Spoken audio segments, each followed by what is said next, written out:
volume. Yes, I would. Okay. Hi there, everybody. Welcome to week 1. No, that's wrong.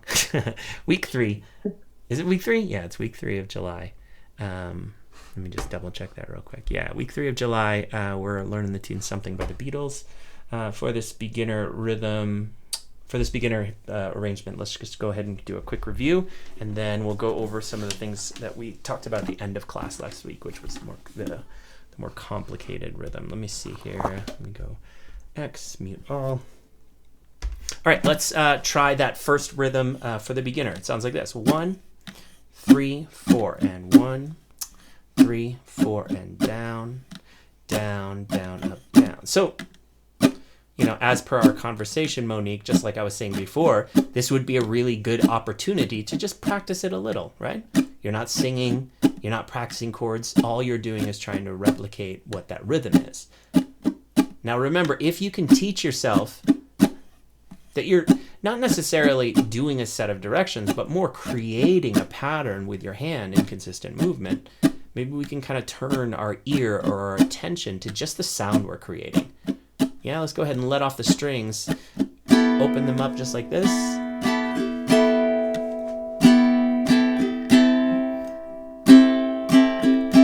That's me, sorry. Tuning party. Give me 1 second. Let me tune. I realized I was in that drop tuning.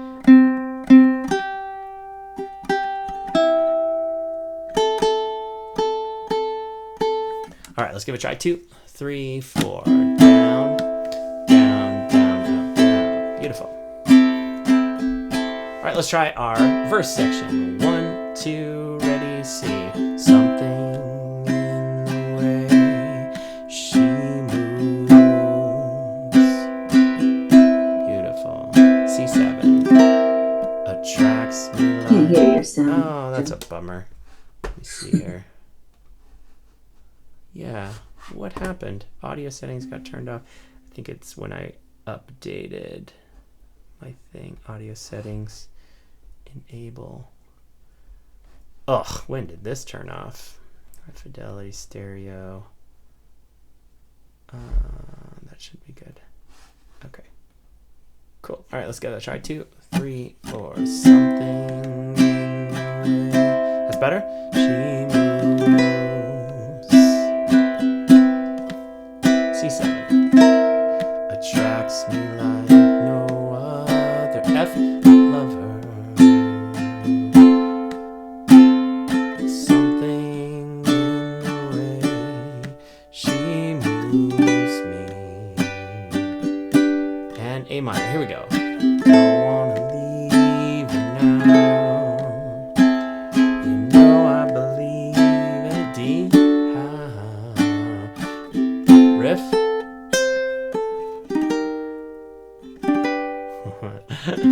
Beautiful. Okay, now that we warmed up with that rhythm and the chord progression, let's warm up on that chord change. For me, learning how to identify left hand as just movement.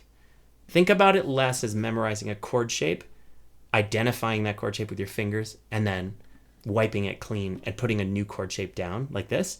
Think of it more as transformation. Like, first thing I like to look for is commonalities, right? In an E flat, do you see my pointer fingers already on the first fret? Do you see that? And in an F, guess what?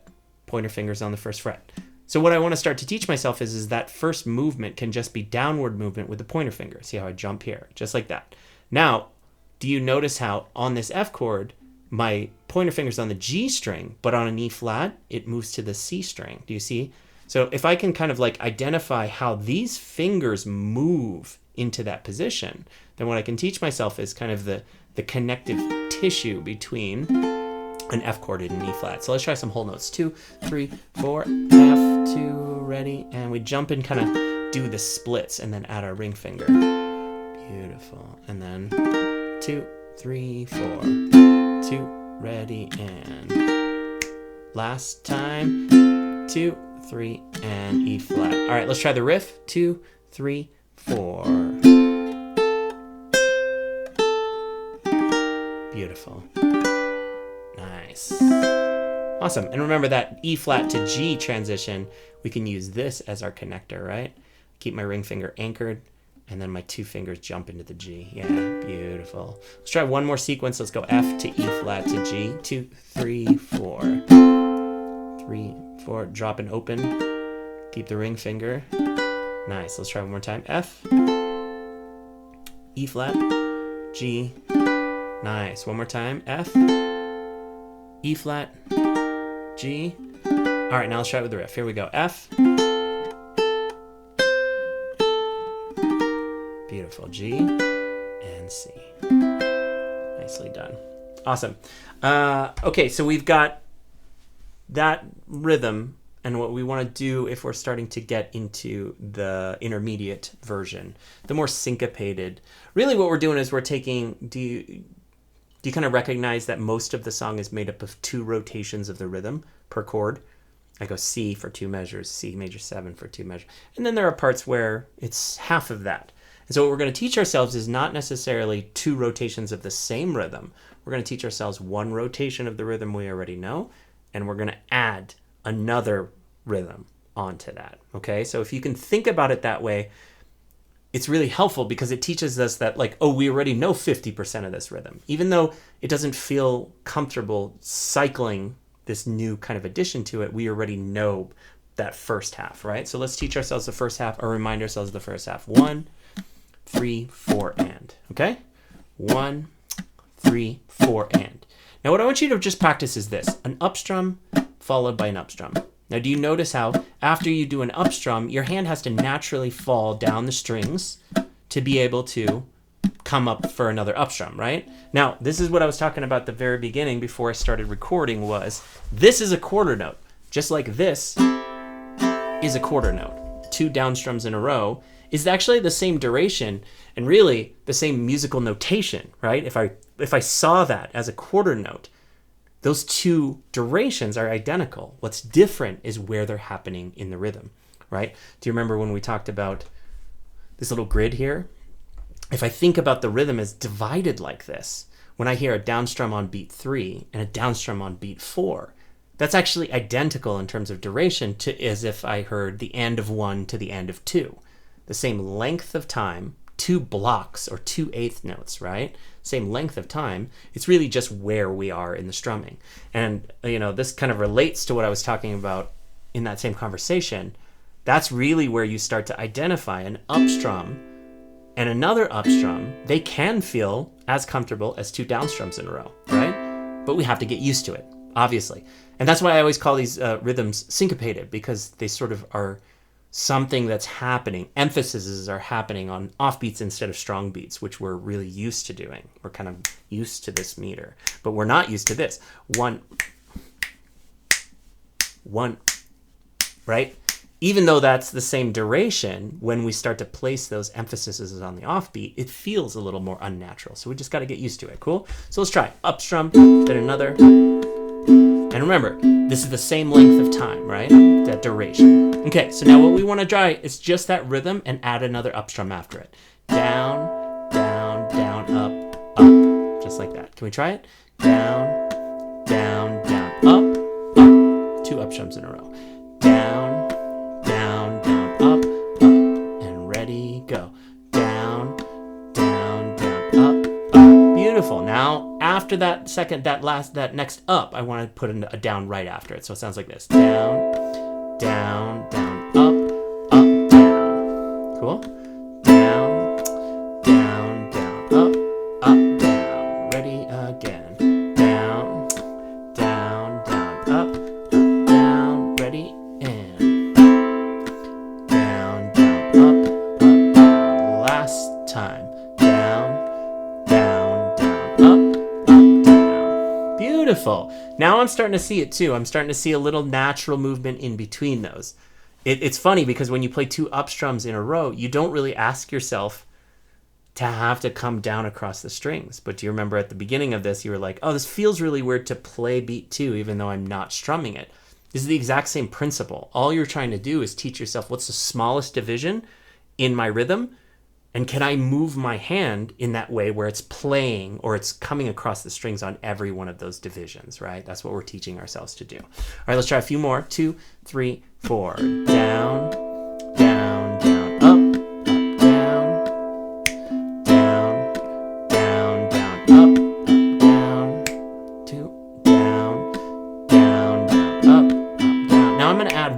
repetition. You keep doing the same thing. Keep going. Ba, ba, da, ba, da. That's your part. Good. Just hear that little addition I'm making. Dot, dot, da. Do you hear that little dot, dot, da that I'm playing at the end of the rhythm that you're playing? That's really all we're doing. It's a pickup of eighth notes up until the downbeat. So what we're playing is da, da, da, da, da, da, da, da, da, da. And you hear that loud last one? That's the downbeat of the next rotation, okay? So let's see if we can add just that movement. Up, down, up, down. How's that feel? Up, down, up, down. Good. Up, down, up, down. Now let's see if we can go up, down, up, and start the rhythm. Up, down, up, down. Down, down, up, down. Up, down, up, down. Down, down, up, down. Up, down, up, down. Down, down, up, down. Up, down, up, down. Up, down. Up, down, up, down. Down, down, up, down. Up, down, up, down. Last time.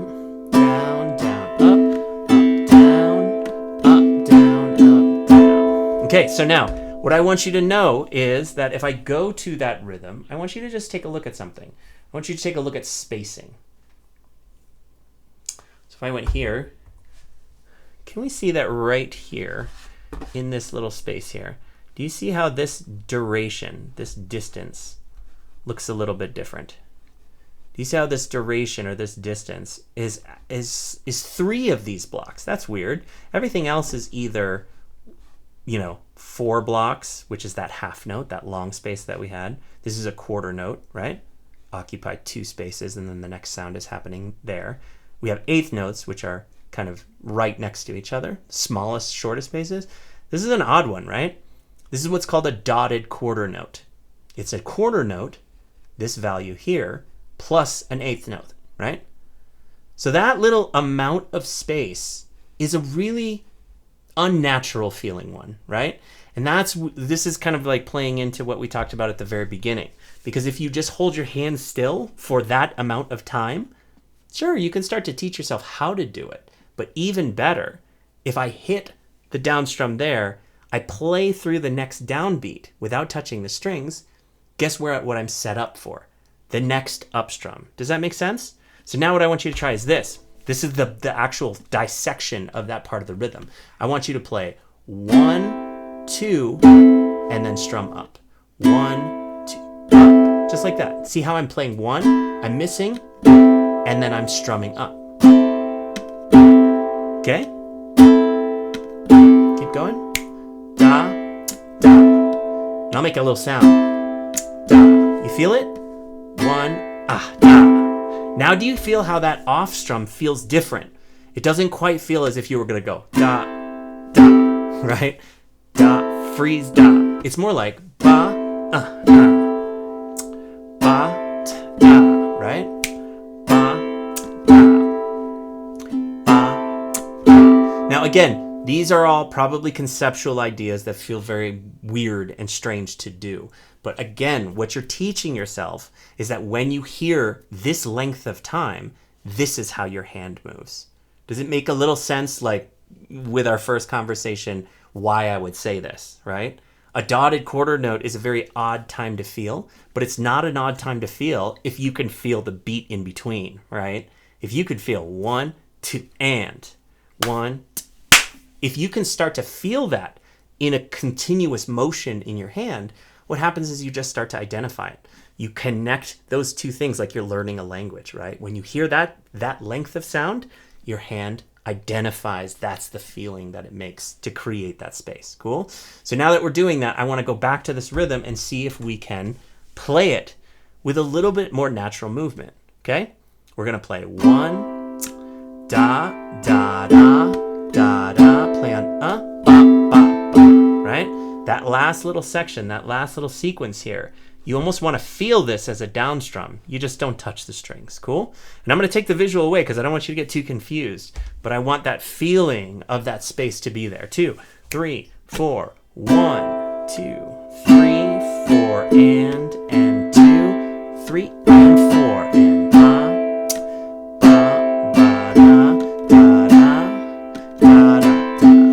nice.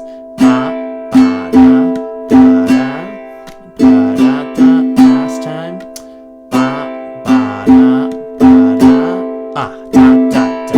Nicely done. Now one there twisted your face a little bit, but the other two, even if it didn't feel natural, I want you to know, Monique, from my point of view, it looked a lot more natural. Does that make sense? I mean, just think about like how my hand, which looks more natural?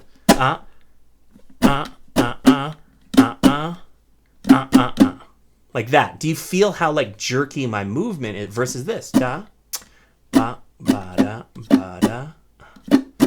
If you were like trying to figure that out all from visual, it would kind of look like I was doing this, right? Because that's the count. 1 and 2 and 3 and 4 and 1 and 2 and 3 and 4 and da, ba, da, da. Those little clicks where I'm doing it, it's like where sound would like fit in if I was strumming the strings, but it's really just a meter. I'm just keeping time while I'm doing it. Does that make sense?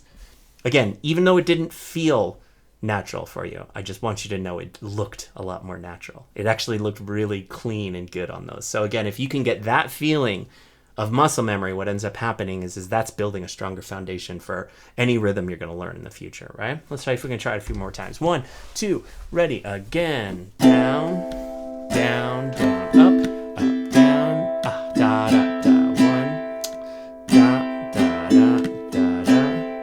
Da, da, da. 1, 2, 3, 4, and 2, and 4, and ba, ba, ba, da, da, da. 2 more times. Good. And let's finish on 1. Beautifully done. Nice work. Cool. Any questions, comments, concerns? All right, beautiful. If you don't got any questions, I think what we'll do is we'll step into the riff section for the more difficult part, okay? So what we want to do, how we had this riff, we're going to turn that into this.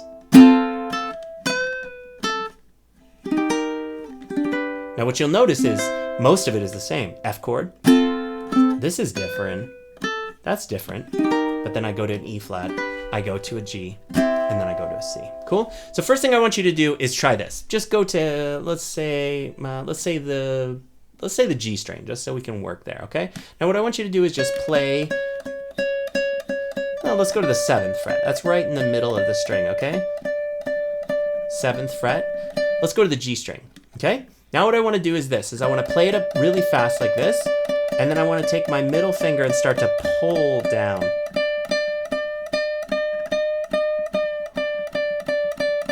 Can you hear how that pitch is changing? What you're technically doing is actually changing the string length, right? Now, if you look at the ukulele, whenever I press a fret, I'm technically shortening the string because my string is now no longer vibrating from here, the nut, to the tip to the bridge here.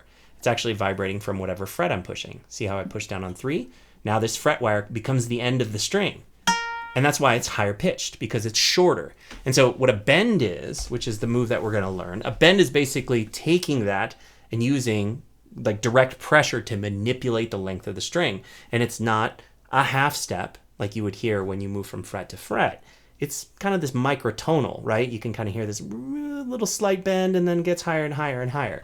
Now you can actually bend a string to go a whole step up, 2 frets. You can do that really strong. But do you notice how I'm using my middle finger here? One of the reasons I'm using my middle finger is not just that it's a strong finger, but also because I'm using my pointer finger to pull on it too. Now, we're going to use that principle to help us a little bit, to take our weakest member of the team, our pinky, and make it the strongest member of the team, because we're going to use our pointer, our middle, our ring, and our pinky all at the same time. We're going to play this. we're just going to kind of play around with that and kind of see how we can take all our fingers to bend that string. And then our pinky is the note that we're actually starting from when we bend. Now, if we shift that so that our pinky starts on 5, we get a lower starting place. Nice. Now let's see if we can try this. We're going to try to create a bend and a return. We're basically going to strike the string once, and we're going to try to create 2 notes. One that bends outward, and then back to the note. Just like that. Nice. Yeah. You getting a similar sound to what I'm doing? It's just that little wow, wow, wow. Okay, so now this is our move. What we're going to do is actually take that 5 and we're going to switch it to 4, okay? Now what's great about this is that we're actually in our F chord. So if you're in this position, we can play F here. Now from here, I want you to strike the G string once inside of the chord. So it's chord, then we play the top string. Just like that. Okay, so now what we're going to do is we're going to step our pinky up into that position on the 4th fret. We're going to bend like that. Okay, so it's F chord, play the 2nd fret, and then we're going to try a bend. Do you hear how I go? I bend it, and then I sort of spring it back into its position. Now what we're going to try to do is immediately after we do that move, I'm going to play 2 again. Cool? So it's F chord, 2, bend, and then back to 2. Cool? You feel it? F, 2, bend 4, and then back, and then to the 2nd fret. Nice. Bend, and then play 2 right after it. Cool? So it's F chord, 2nd fret, bend 4, back to 4, and then to 2. Cool? Give it a try. You're bending it, you're putting your pinky all the way on the 4th fret? Yeah, 4th fret, exactly. You don't need to mute. I'd love to hear. It's only me and you, so go ahead.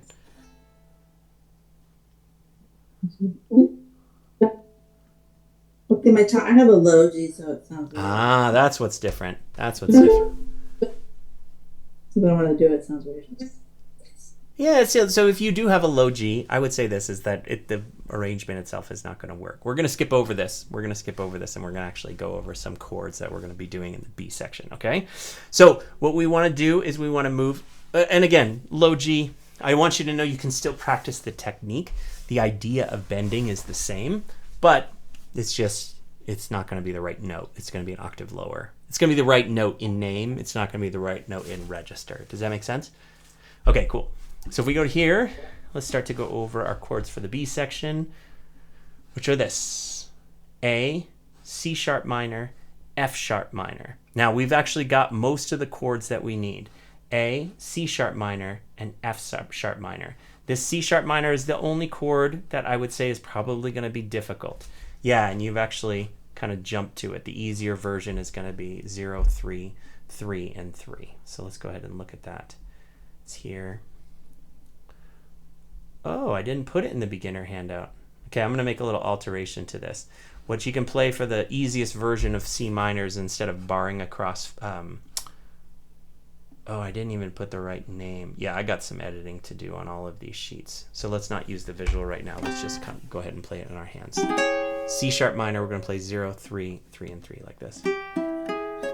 Cool? So this is my C sharp minor chord.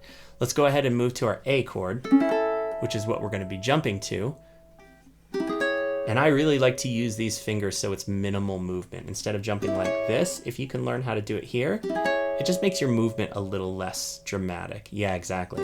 Just use the back 3 fingers. Cool. So it's A, C sharp minor, me will my love, F sharp minor, which is really just an A, plus the ring finger 2nd fret. Yeah. And now from here, we're going to go, I don't know, D, and then G, don't know. All right, so that's our chord progression for the bridge. Let's go ahead and pull it up here. Let's zoom Let's take it to the top here. A, C sharp minor, F sharp minor, and then A. Then we go D, and then we go G. Our first ending is A. Our second ending is C. Okay? Make sense? 2 measures of A and then 2 measures of C. Let's try whole notes. 1, 2, 1, 2. And just so you know, I'm going to talk about what's here in front of the bridge. Right now, we're just going to be what's in the repeats for now, okay? 2, 3, 4. Your ask 0, 4, 4, 4. Will my love F sharp minor grow? A. I don't D. No. G. I. 2 measures of A. Don't know. That's our first repeat. Beautiful. And then we do it again. You stick a C sharp minor, round in it may, F sharp minor, show A, good. I don't D, no G, I don't know C for our second ending, right? And then from there, something in the way, we're on to our next element. So even if we are working on the intermediate version of the rhythm, I want you to know, because most of this B section or the bridge is one measure before switching to the next, we're actually only going to use the beginner version or the first half of the syncopated rhythm. Does that make sense? So when we go to it, right? I love grow. Right? We're not doing that syncopated. We're just everything straight ahead because our chords are changing in that amount of space, in that duration. Cool? So let's try it one more time. 1, 2, ready, and A, C sharp minor, me will my, F sharp minor, grow, A, beautiful, I don't D, no, G, I don't A, no, that's our first ending, and then we shift. We'll stick around, C sharp minor, beautiful, F sharp minor, no show, to A, I don't D, no, G, second ending is don't know. And then from here, if we were playing the intermediate, we would try our syncopate. Right? Bum, bum, bum. And then we'd be switching back into that. Da, da, da. And let's end on F together. Cool? All right, so that's our B section. The only thing I'm going to add, this is going to be real kind of quick insertion at the end, is if we want this to sound a little bit more like the original recording, we're going to substitute those 2 measures of A before with a different chord shape, okay? Now, where that happens is it slips in pretty much right after the riff, right? Because we're always ending our verse, right? And then we go into the next verse. Now what we're going to do is we're just going to substitute with an A chord plus an extension, okay? So the chord itself is an A, 2, 1, 0, 0, and then we're going to put our 4th fret down with our pinky on the A string. Cool? So this is going to kind of be our transitionary chord, right? So if I play my riff, bum, bum, B, ba, E flat, G, and this chord. And really we just play this chord to get us into the me will my love grow, right? We're just using this as a transitionary chord to get us into the bridge section, but we don't need to play that chord. If you want it to sound a little bit more like the original, if we want it to be a little more of a challenge, then we can do this, but an A works fine as well. Cool? So remember, riff at the end of verse 2, we play A for 2 measures, and then we're into the B section. Cool? Let's see if we can try that once. 1, 2, ready, riff. E flat, G, and then let's go to A with the 4th fret held down. A chord. Yeah. Dun, dun, dun, dun, dun. And then we take off our pinky, we start the bridge. Your C sharp minor, me will my, F sharp minor, grow. Let's end here. Cool. And if we don't have the bridge progression memorized, let's work on that a little as well. Cool. The A section is probably feeling good, kind of moving through all of those chords. But yeah, let's get familiar with that A section or that bridge section. Do you have any questions before we get out of here? Cool. It was nice to see you, Monique. Have a great week, and we'll see you next time, okay? All right. Bye-bye.